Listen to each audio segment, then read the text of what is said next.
할렐루야. 오늘이 추수감사 주일인데요, 말씀을 통해서 감사는 나에게 좋은 것이다, 이러한 말씀을 함께 나누고 돌아가려고 하는데요, 여러분 옆에 계신 분들에게 그래서 감사하다는 말씀을 한번 하면 좋겠습니다. 여러분에게 좋은 거니까 옆에 계신 분에게, 하나님 앞에 이미 감사한 마음으로 나왔으니까 옆에 계신 분들에게도 오늘 이 예배 자리에서 함께 하나님을 예배할 수 있도록 나와주신 것 감사합니다, 이런 의미로 감사합니다 함께 인사하면 좋겠습니다. 마이클 맥컬로와 로버트 에버슨이라는 요즘 유명한 심리학자가 있습니다. 이 두 학자가 감사하는 일이 사람들에게 어떤 영향을 미치는가, 이 실험을 한 적이 있었다는 글을 읽었는데요, 이분들이 몇백 명의 사람들을 세 그룹으로 나누었습니다. 첫 번째 그룹에 속한 사람들에게는 좋든 나쁘든 매일같이 자신이 경험한 일들을 그대로 적어보십시오, 이렇게 이야기를 했고요. 두 번째 그룹에 속한 분들에게는 하루의 삶 가운데서 가장 부정적인 경험을 했던 일, 그것을 기억해서 적어보십시오, 이렇게 부탁을 했고요. 세 번째 속한 그룹의 사람들에게는요, 매일매일 살아가시면서 가장 감사하게 느꼈던 일 한 가지씩을 일기에 적어 보십시오, 그렇게 감사 일기를 쓰도록 이야기를 했습니다. 한동안 시간이 지난 후에 결과를 이렇게 검토해 보았는데, 첫 번째 그룹에 속한 분들과 두 번째 그룹에 속한 분들에 비해서 매일같이 감사한 일 한두 가지씩을 감사일기로 적은 사람들 가운데 확연하게 신체적으로 또 심리적으로 영적으로 역량이 매우 향상되었다 하는 결과를 발견하게 되었습니다. 신체적으로는 더 많은 운동을 하는 모습을 보여주었고, 그래서 몸에 아픈 일이 있어도 아픈 증상을 덜 느꼈고, 잠도 훨씬 더 잘 자는 그런 모습을 보여주었습니다. 심리적으로는 높은 수준의 주의력과 또 강한 에너지를 가지고 있기 때문에 우울증과 스트레스를 덜 겪었고, 삶에서 부정적인 여러 감정들을 경험해도 낙관적인 태도를 갖고 그것을 보다 쉽게 극복할 수 있었고, 그래서 삶에 대한 만족을 훨씬 더 느끼며 살아가는 모습을 보여주었습니다. 마지막으로 영적으로는 다른 이들을 돕는 일을 매우 좋아하는 모습을 보여주었고, 덜 물질 중심주의적인 삶을 살아갔고, 관대한 마음, 사랑의 마음을 많이 가져서 종교 활동에 많이 봉사하는 모습을 보여주었습니다. 그래서 이 논문을 이용해서 어떤 글을 쓴 사람은요, 감사하는 것은 확실히 당신에게 좋은 일이다, 이런 결론을 적고 있었습니다. 제가 이 연구 결과를 보고 흥미로워서요, 혹시 감사와 다른 감정들을 이렇게 연구한 그러한 글은 없을까, 그래서 제가 찾아보았더니요, 감사가 분노에 미치는 영향, 이런 것들을 쓴 글이 매우 많았고요. 특별히 교육학자들 가운데는요, 감사하는 일이 어떻게 아이들에게 좋은 결과를 미치는가, 이런 연구를 한 자료들이 꽤 있었습니다.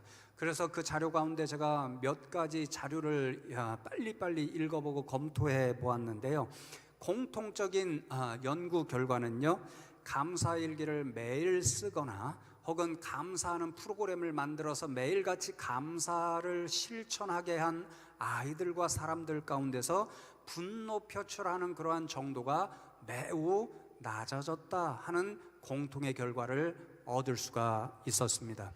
왜 그런가 하면요, 감사를 매일같이 실천하면 실천할수록 감사와 반대되는 감정들이 자신으로부터 멀어진다는 거죠.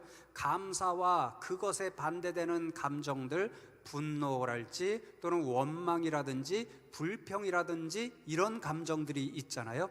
감사하는 일을 하게 되면 그런 부정적인 감정들이 그 사람에게서 멀어질 수밖에 없고, 그만큼 그 자리를 어떤 일들이 차지하냐면요, 더 행복하게 느끼는 것, 또 더 만족하게 느끼는 것, 이런 것들이 자리를 차지하게 되어서 심리적으로도 좋고 신체적으로도 좋고 영적으로도 좋은 그런 삶을 살 수 있다. 이것이 모든 연구 결과의 공통적인 그런 결론이었습니다.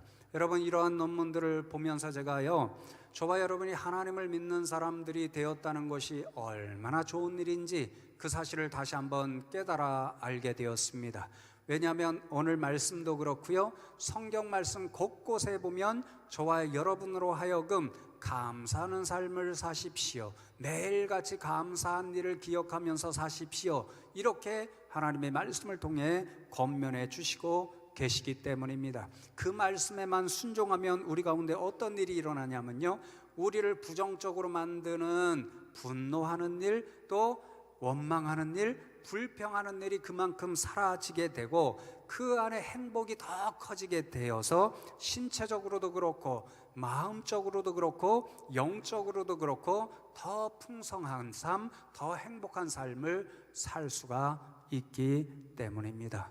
그래서 여러분, 오늘 추수감사절을 맞아서 오늘 말씀을 통해서 지금까지 드린 이 말씀을 함께 다시 한번 새기고 돌아가면 좋겠는데요, 오늘 말씀을 통해서 사도 바울이 저와 여러분에게 전해주는 감사의 교훈을 몇 가지로 새기고, 그리하여서 저와 여러분에게 좋은 것 하나님이 명령하시니까 정말 매일의 삶 가운데서 감사를 실천하면서 살아가자 하는 믿음의 결단을 가지고 돌아가면 좋겠습니다. 먼저 솔직히 고백하면요, 이 설교는 김현수 목사에게 먼저 하는 설교입니다. 왜 그런 거 아니요, 어제부터 제목이 좀 아파오기 시작하더라고요. 그래서 약을 먹고 미리 조치를 했습니다. 목감기가 심해지지 않도록 그렇게 조치를 하고 잤는데요, 아침에 일어나서 침을 한번 꿀꺽 삼키는데요, 삼키기 어려울 정도로 목이 매우 아프더라고요. 그래서 지금도 약을 먹고 이 자리에 섰는데요, 그런 아픔이 느껴지니까 제가 가끔 목을 많이 써서 심하게 목감기가 걸릴 때가 있고요, 심할 때는 목에 고름이 잡히거든요. 그런 때가 종종 있으니까 또야, 이러한 생각이 들더라고요. 그래서 의자에 앉아 있는데 갑자기 너 오늘 무슨 설교하냐, 이런 생각이 들어서요, 아이고 죄송합니다, 이렇게 생각하고 편한 마음으로 지금 여기에 섰거든요. 제가 그래서 생글생글 웃으면서 지금 설교를 하고 있잖아요. 그러니까 저 자신에게도 하는 설교이고 성도 여러분들에게도 이 말씀의 교훈을 함께 나누려고 하는 설교이니까 이 말씀 듣고 오늘 이 말씀을 나의 삶에서 좀 적용하면서 살자, 이 말씀, 이 결단을 가지고 저와 여러분이 이 자리를 떠나면 좋겠습니다. 세 가지 교훈을 나누려고 하는데요, 첫 번째로 사도 바울은 오늘 본문 말씀을 통해서 하나님을 믿는 사람들에게 있어서 감사하는 삶은 삶의 핵심적인 요소가 되어야 한다, 그렇게 가르쳐 줍니다. 여러분, 오늘 읽은 골로새서 3장 말씀 읽어보면요, 15절, 16절, 17절에서 반복해서 사도 바울이 감사하는 삶을 사십시오, 그렇게 권면합니다. 15절에는 너희는 또한 감사하는 자가 되라, 그렇게 말씀하고 16절에는 감사하는 마음으로 하나님을 찬양하라, 그렇게 권면하고 17절에는 예수님을 힘입어서 아버지께, 하나님 아버지께 감사하라, 그렇게 권면합니다. 반복하여 감사하라, 그렇게 말씀을 전하고 있는데 그 모든 근거가 어디로부터 나오냐면요, 12절부터 나옵니다. 12절 말씀에 보면 그러므로 너희는 하나님이 택하사 거룩하고 사랑받는 자처럼 긍휼과 자비와 겸손과 온유와 오래 참음을 옷 입고, 이렇게 권면하죠. 그것이 이어져서 감사하십시오라고 하는 권면과 이어집니다. 그러니까 어떤 사람이 이런 온유나 사랑으로 옷을 입고 또 감사하는 삶을 살아가야 하는 사람들인가? 바로 하나님이 택하셔서 거룩하게 하시고 지금도 사랑해 주시는 사람, 그런 사람들은 정말 하나님이 택하셔서 거룩하고 사랑받는 자처럼 살아가는 모습 가운데 하나가 감사하는 삶이다, 그런 말씀인 거죠. 그러니 여러분, 세상 사람들과 저와 여러분들의 삶의 가운데서 그 차이를 분명히 드러내는 것 중에 하나가 바로 감사하는 삶입니다. 하나님께서 세상 사람들 가운데서 저와 여러분을 택하셨습니다. 그래서 구별받은 백성, 거룩한 백성으로 삼아주셨고 지금도 사랑해 주십니다. 그렇게 하나님께서 세상 사람들로부터 저와 여러분을 거룩한 백성으로 구별해 주셨으니, 그렇게 구별된 사람들로 살아가는 삶의 방식 하나가 무엇인가? 바로 감사하는 삶의 모습입니다. 그래서 여러분, 하나님을 믿는 사람과 믿지 않는 사람의 차이를 보여주는 삶의 지표 하나는 무엇이냐? 바로 감사하는 삶이 있느냐, 그렇지 못하느냐, 거기에 있다는 말씀이죠. 그래서 여러분, 마틴 루터 종교 개혁자가 저와 여러분이 이 자리에서 반드시 그 의미를 새기고 돌아가야 할 유명한 말씀 하나를 남겼습니다. 마귀의 세계에는 감사가 없습니다. 이 말을 남겼습니다. 여러분, 참 의미 있는 말이죠. 루터의 생각에 따르면요, 우리가 지옥에 살아가는 방법이 있습니다. 감사가 사라지면 되고요, 매일같이 그 자리에 원망과 불평과 탄식만 있으면 우리는 이 세상에서도 마귀의 세계, 지옥의 세계에 살아간다, 그 말인 거죠. 반면에 거꾸로 우리가 이 세상에서도 매일같이 천국을 경험하면서 살아갈 수 있는 길이 무엇인가? 지옥의 세계로 우리를 끌어들이는 원망과 불평과 분노와 탄식을 없애고 그 자리에서 감사하는 일이 넘쳐날 때에 우리는 그곳에서 하나님을 이미 만나고 하나님 앞에 감사하는 인상이 되어서 이 자리에서도 천국의 삶을 살아갈 수가 있다, 그 이야기죠. 그래서 루터는요, 결론 내리기를 기독교인과 비기독교인의 결정적인 차이가 어디에서 드러나느냐 하면 감사하는 일에서 드러난다, 그렇게 이야기하고 있습니다. 그러나 여러분, 저와 여러분이 이 루터의 말 분명히 새기고 말씀의 의미를 분명히 새겨서 매일매일의 삶을 통해서 감사하는 일이 넘쳐나면 좋겠고요, 감사하는 일을 통해서 세상 사람들에게 나는 진짜 하나님을 믿는 사람이요, 이렇게 스스로 증언하며 살아갈 수 있는 저와 여러분 되기를 바랍니다. 아멘이죠? 여러분, 그런데요, 세상 사람들도요, 감사하는 조건이 넘쳐나면 얼마든지 감사하면서 살아갈 수 있습니다. 그러나 루터가 권면하고 사도 바울이 권면하는 이 감사의 일, 예수 믿는 사람, 하나님을 믿는 사람에서 나타나야 할 감사의 일은요, 그보다 훨씬 더 높은 수준을 요구합니다. 어떤 사람이 감사지수가 있다, 그렇게 이야기하더라고요. 감사지수가 훨씬 높아야 할 사람들이 바로 저와 여러분들이라는 거죠. 여러분, 손양원 목사님이 그러한 놀라운 감사의 그 수준을 보여주셨죠. 여수 순천 반란 사건에 의해서 사랑하는 두 아들을 그만 잃어버리고 말았습니다. 그 장례식장에서요, 놀랍게도 이 손 목사님은요, 두 아들을 하늘나라 보내는 그 자리에서 10가지 감사 기도 제목이 있다, 그러면서 기도를 드립니다. 제가 몇 가지를 말씀드리는데요. 나 같은 죄인의 혈통에서 순교의 자식을 나게 하시니 감사합니다.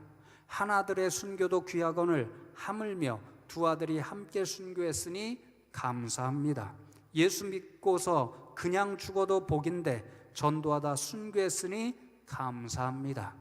미국 유학 가려던 아들이 더 좋은 천국 갔으니 감사합니다. 아들의 순교로 무수한 천국의 열매가 생길 것을 믿으면서 감사합니다. 여러분, 우리가 일상적으로 생각하면 감사할 수 없는 조건인데 손 목사님은요, 그 조건 가운데서도 하나님 앞에 감사하는 기도를 올렸고, 그래서 주변의 사람들과 세상 사람들을 다 놀라게 했습니다. 심지어는 자신의 아들들을 죽인 사람까지도 자신의 양자로 받아들이는 그 일을 통해서도 세상의 수많은 사람들에게 저 사람이 진짜 하나님을 믿는 사람이지, 예수님을 믿는 사람들이지, 이렇게 칭찬과 인정을 받았습니다. 바라기는 저와 여러분 가운데 이러한 놀라운 감사의 기적이 날마다 넘치면 좋겠습니다.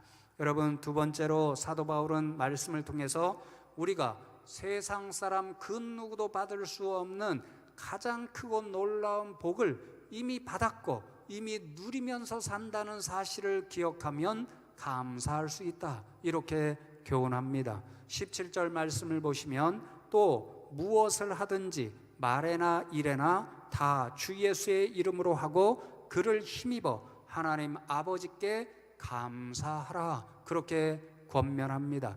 우리가 무엇을 하든지 그곳에 감사의 고백이 넘쳐나야 한다, 그렇게 권면하지요.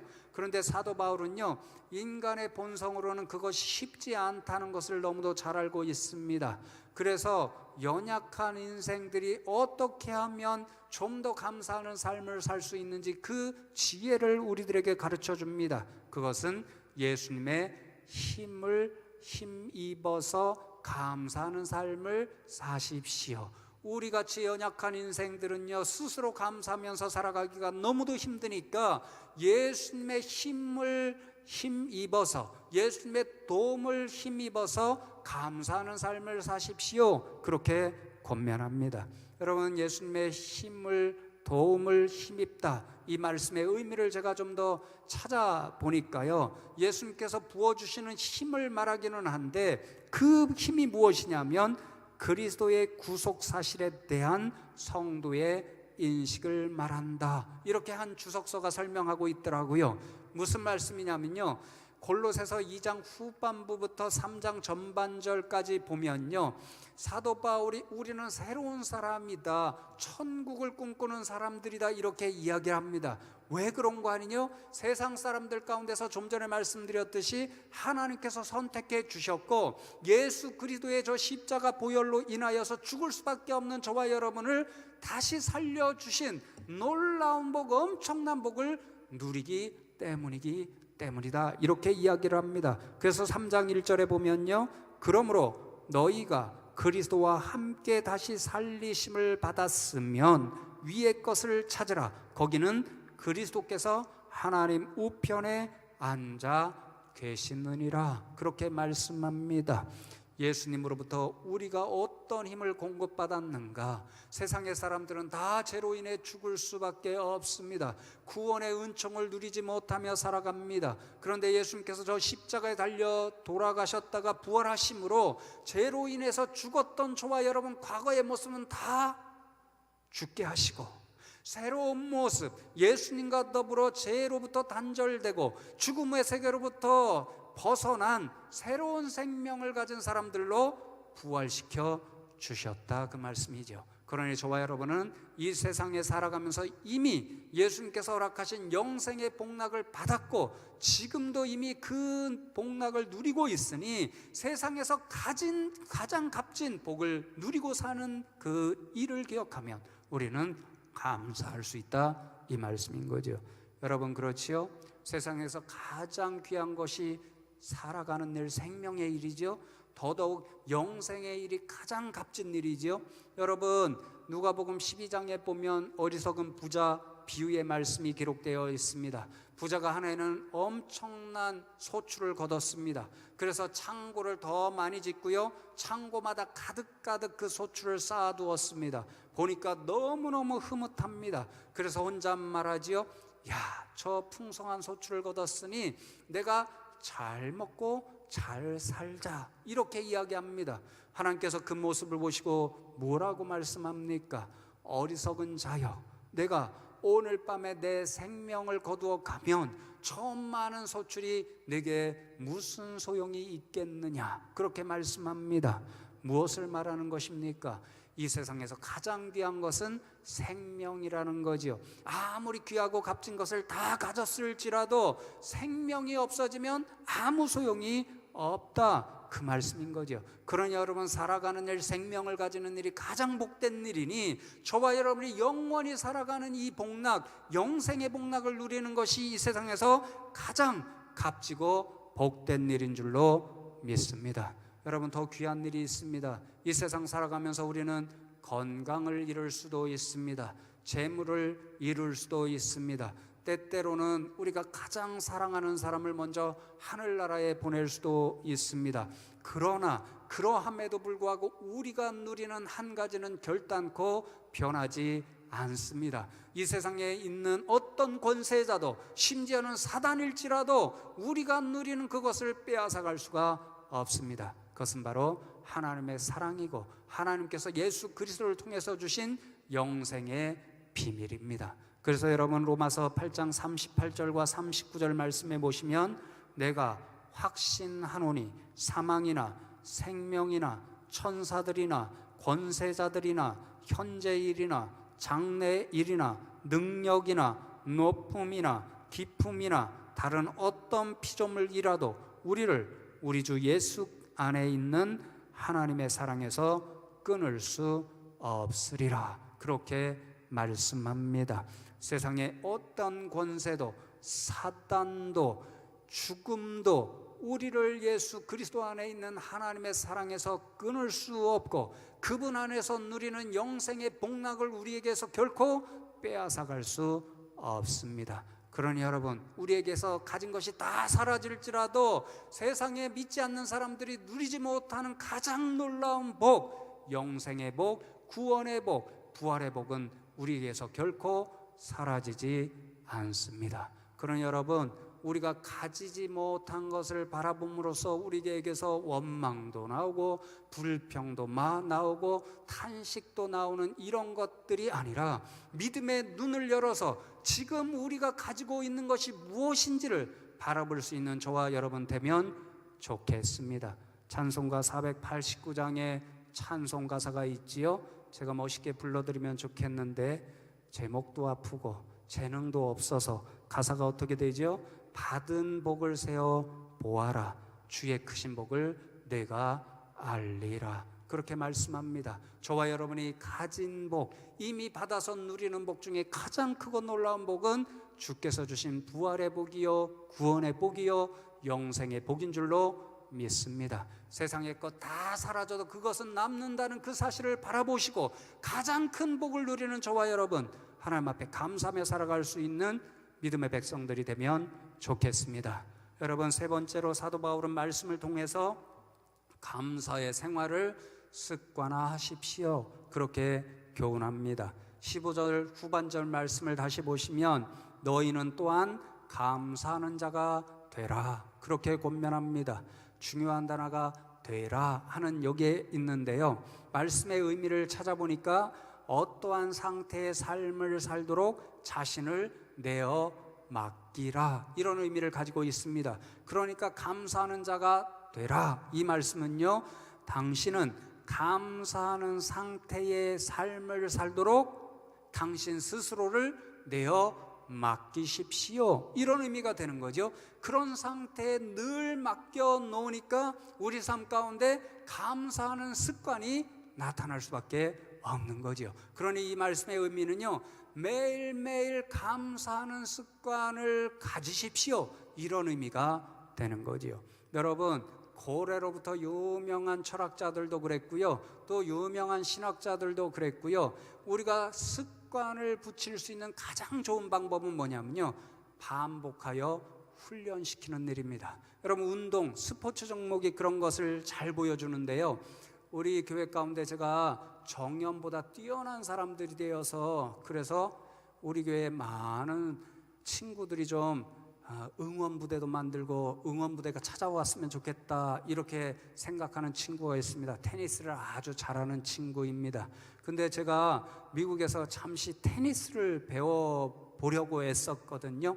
그런데 제가 인내가 없어서, 끈기가 없어서 포기하고 말았습니다. 왜 그런고 하니요, 폼을 만드는데도 6개월 이상, 1년 이상 걸리는 거예요. 스포츠의 가장 중요한 것은요, 가장 기본적인 폼을 만드는 겁니다. 그 폼이 자신의 몸에 습관처럼 붙어서요, 어떤 상황 가운데서도 그 폼대로 할 수 있도록 만드는 일이 가장 기본적인 일이에요. 가만히 옆에 친구를 보니까요, 레슨 받는데 하루에 1시간, 2시간 받는데도요, 오늘도 똑같은 일, 내일도 똑같은 일, 한 달이 지나도 똑같은 일, 수백 개의 테니스 공을 바구니에 담아서 옆에 놓고요, 똑같은 일을 하는 거예요. 예를 들면 포핸드로 친다고 그러잖아요. 이것이 그 몸의 습관이 될 때까지 그 일만 하는 겁니다. 제가 지겹죠. 나는 후루꾸루 할지라도 저거는 안 해. 그래서 배우지를 않았습니다. 근데 그게 굉장히 중요한 일입니다. 반복하고 또 반복해서 훈련함으로써 습관처럼 붙어야 어떤 상황이 됐든지 그 폼대로 테니스 공을 잘 칠 수가 있기 때문인 거죠. 여러분, 영적인 훈련도 마찬가지입니다. 제가 어느 글에서 보니까요, 새벽 기도를 영적인 습관으로 우리 몸에 붙이려고 하잖아요. 그러면 적어도 40일 동안이 필요하다고 합니다. 그것도 40일 동안 어느 하루를 빠지면 다시 40일을 반복해야 됩니다. 한 번도 빠지지 않고 해야 영적인 습관이 될 수 있다는 거죠. 그러면요, 어느 날 하루 새벽 기도 안 나가면요, 이상하게 몸도 찌부둥하고요, 영적으로도 오늘 새벽 기도 나갔어야 되는데 못 나갔네, 찝찝하네, 이런 이 생각이 저절로 들게 된다라는 거죠. 그런 영적인 일도 습관이 되어야 한다, 그 말씀인 거죠. 제가 그래서 여러분, 말씀을 준비하면서 굉장히 중요한 책을 하나 발견하게 되었는데요, 요즘 주목받는 신학자 중에 제임스 K 스미스라고 하는 사람이 있는데요, 이분의 책이 몇 권 번역되고 있습니다. 이미 나온 것도 있는데 최근에 나온 책 제목이 뭐냐면요, 습관이 영성이다. 습관이 영성이다. 무슨 말씀이냐면요, 어떤 습관을 우리가 영적으로 들이느냐에 따라서 그 습관이 우리의 영성의 모습이 된다라는 겁니다. 우리가 기도하는 일을 반복함으로써 기도하는 습관을 들이면요, 기도가 우리의 영성의 모습이 되는 겁니다. 우리가 말씀 묵상, 큐티를 매일같이 반복함으로써 그것을 습관으로 들이잖아요. 그러면 우리의 영성의 모습은 말씀 묵상, 큐티가 된다, 그 말씀이죠. 여러분, 이것을 감사하는 일에도 그대로 적용할 수가 있습니다. 우리가 어떻게 하면 감사하는 영성을 가질 수 있는가? 비록 처음은 어렵겠지만 매일매일 같이 감사하는 삶을 반복하게 되면 감사하는 삶이 우리에게 습관이 되고, 그렇게 습관이 되면 우리의 영성의 모습이 감사하는 영성이 된다, 그 말씀인 거죠. 그렇게 되면 서두에 말씀드렸던 것처럼 우리에게 부정적으로 다가오는 모든 감정들, 원망하고 분노하고 불평하는 일들이 우리로부터 점점 더 사라지게 되고요, 그 자리에 어떠한 일들이 채워지게 되는가? 행복한 일, 기뻐하는 일, 이런 일들이 채워지니까 우리의 삶이 점점 더 풍요롭고 풍성해지는 거지요. 축복합니다. 저와 여러분이 이러한 감사하는 영성을 가져서 부정적인 감정들은 더 빨리 극복해내고 저와 여러분의 삶 가운데 풍요로운 행복이 넘치는 삶을 살아가면 좋겠습니다. 이제 읽은 한 예화를 말씀드리면서 말씀을 맺습니다. 2차 세계대전에 참전했던 일본의 한 장교가 있었습니다. 가와가미 기이치라는 사람인데 패전이 되어서 이제 나라로 돌아왔습니다. 나라가 참 엉망으로 패가 됐지요. 그런데 더 힘들게 만드는 것은요, 자신이 군복을 입고 밖에 나가잖아요. 그러면 백성들이, 같은 나라의 국민들이 손가락질을 하면서 저 군인들 때문에 우리가 져서 이렇게 힘든 삶을 산다, 이러한 비난과 손가락질을 매일 받습니다. 억울하겠죠. 그 사람은 군인으로서 목숨을 바칠 각오로 이렇게 싸웠었는데, 그 나라의 사람으로서. 그런데 매일같이 손가락질과 비난을 받으니까 속에 노여움이 생깁니다. 분노가 생깁니다. 원망이 생깁니다. 상대방을 미워하는 마음이 생깁니다. 날마다 그런 삶을 사니까 몸에 변화가 오기 시작했습니다. 조금 몸이 마비가 되더니 결국에는 얼굴 부분만 빼놓고는 전부 마비가 되어서 누워서 살게 되었습니다. 유명한 정신과 의사가 찾아와서 진료를 하고는 한 가지 처방을 줍니다. 당신이 마음속에 분노가 있고 원망이 있고 미움이 있고 적개심이 불붙어서 당신 몸이 이렇게 마비되었으니까 치료할 수 있는 처방은 딱 한 가지입니다. 어렵더라도 매일같이 감사합니다라는 말을 10,000번 되뇌이십시오. 그러면 치료 효과가 있을 겁니다. 어떻게 그렇게 감사할 수 있단 말입니까? 매일같이 내 마음속에서 원망과 불평과 분노와 적개심만 일어나는데 어떻게 그럴 수 있다는 말입니까? 반문하니까 그것만이 살 길입니다. 그렇게 이야기를 하고 의사가 돌아갔습니다. 그 말을 듣고 억지로 한마디를 되뇌이기 시작합니다. 감사합니다. 그 한 번 했으니까 조금 쉬워집니다. 두 번째 감사합니다. 속으로 반복해서 되뇌이기 시작했습니다. 그러니까 놀라운 변화들이 신체에 나타나기 시작합니다. 자신의 몸이 좀 더 한결 가벼워지는 것 같이 여겨지고요. 또 얼굴 표정이 조금 더 밝아지는 모습을 보이고요. 마음에 쌓여두었던 분노와 미움, 적개심 이런 것이 조금씩 사라지는 것처럼 느껴집니다. 그러던 어느 날이었습니다. 여기에도 홍시 많잖아요. 저도 홍시 좋아하는데요. 요즘 홍시를 참 많이 먹잖아요. 그 나라도 가을이었나 봅니다. 그 아들이 하나 있었는데요. 아들이 감나무에 달린 홍시를 따다가 아버지에게 드리면서 아버지, 이 홍시 맛있습니다. 하나 잡숴 보십시오. 그러는 순간에 이 아버지의 입으로부터 아들아 고맙다 이런 말이 저절로 나왔고, 놀랍게도 자신이 뻗으려던 손, 마비되었던 그 손이 뻗으려고 할 때에 손이 뻗쳐져서 감을 받을 수가 있었다라는 거죠. 그리고는 매일매일 몸이 좋아져서 드디어 마침내는 마비되었던 모든 몸이 회복되고 정말 행복한 삶을 살아갈 수가 있었답니다. 여러분, 이분은 분노로 살았습니다. 미움으로 살았습니다. 적개심으로 살았습니다. 그때는 정말 지옥과 같은 삶을 매일매일 살아갔습니다. 처음에 말씀드렸던 것처럼 감사가 없는 마귀의 세계, 지옥의 세계에서 살았습니다. 그러나 힘들게 감사합니다 말을 되뇌이기 시작했고, 그래서 감사합니다라는 말이 습관처럼 되었고, 그러자 자신의 삶이 변화하기 시작했습니다. 마비되었던 육신이 회복되기 시작했고요. 웃지 못하던 그가 웃게 되었고요. 기쁨과 행복을 누리지 못하던 그가 기뻐하고 행복한 삶을 누릴 수가 있었습니다.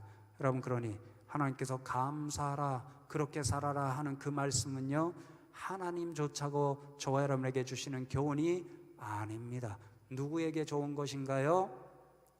저와 여러분에게 좋은 일입니다. 감사하는 일은 저와 여러분에게 좋은 일이고, 저와 여러분으로 하여금 분노하는 감정, 원망하고 불평하는 부정적인 감정을 이기게 만들어주고, 더 많은 행복, 더 많은 영적인 축복을 누리게 하는 삶의 일입니다. 이 말씀을 기억하시고 저와 여러분에게 이러한 일들이 나타나서 날마다 감사의 기적을 누리며 살아가는 저와 여러분 다 되시기를 주님의 이름으로 축복합니다.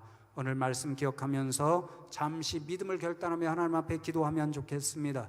하나님, 오늘 저희들을 불러주시고 말씀을 통해서 감사하는 일이 얼마나 은혜인지를 깨닫게 하시니 하나님 감사함을 드립니다. 오늘 말씀대로 우리가 누구보다 누릴 수 없는 놀라운 복을 누리며 산다는 것을 깨닫게 하시고, 그리하여 정말 매일매일 한 번이라도 더 감사를 고백하며 살아갈 수 있는 저희들 되게 하여 주시옵소서. 이 기도의 제목을 들고 하나님 앞에 잠시 합심하여 한 마음으로 기도하겠습니다. 하나님 감사합니다. 오늘도 주의 백성들을 불러주시고 말씀을 통하여서 믿음의 사람들은 감사하는 삶을 살아가는 사람들이고, 그 감사하는 일을 통하여 하나님께서 우리에게 놀라운 은혜를 허락해 주신다는 사실을 깨달아 알았습니다.